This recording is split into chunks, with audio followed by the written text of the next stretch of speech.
Salam et encore salam sur vous, mesdames et messieurs. Le Soleil annonce que c'est parti pour 2 jours de réflexion avec l'ouverture ce matin du Forum international de Dakar sur la paix et la sécurité en Afrique. Cette 8e édition se déroule sous le thème «L'Afrique à l'épreuve des chocs exogènes, défis de stabilité et de souveraineté». 300 participants attendus aux séances plénières et ateliers thématiques.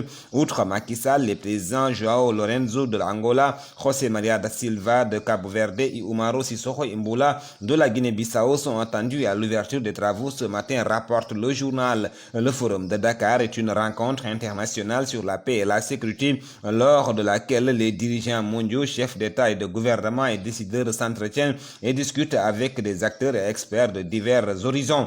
En parlant de cette rencontre-là, s'estime que durant ces 2 jours à Dakar, Dakar va être le centre des opérations de lutte contre le terrorisme.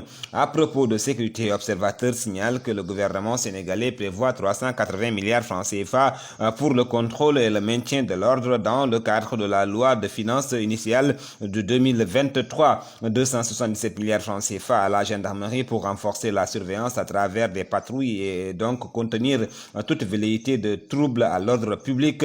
103 milliards francs CFA de budget de sécurité donc publique pour la police, révèle toujours observateur. Et en politique également, le quotidien Busby le jour fait état de contradictions internes au sein de la coalition Benno Bokk Yakaar sur une éventuelle candidature de Macky Sall à la présidentielle de 2024 au Sénégal. On ne sait pas si le président Sall va organiser une consultation populaire, mais une sorte de référendum fait rage au sein de la coalition Benno Bokk Yakaar depuis quelque temps sur la question sensible du 3e mandat. Des pros et anti rivalisent en contribution et sortie médiatique, écrit le journal. Walf Quotidien note qu'Aminata Touré semble abandonnée à elle-même après avoir quitté la mouvance présidentielle. Aminata Touré doit bien se sentir actuellement très seul au monde et en plus donc d'être attaqué par son ex-famille Benno Bokk Yakaar. Aminata Touré est aujourd'hui la cible de l'opposition qui ne rate qu'une occasion pour lui rappeler son sale jeu dans le régime de Macky Sall, écrit Walf Quotidien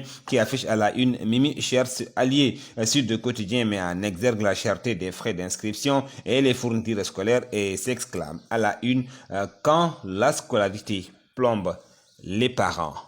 Salam sur vous, mesdames et messieurs. Passez une excellente journée.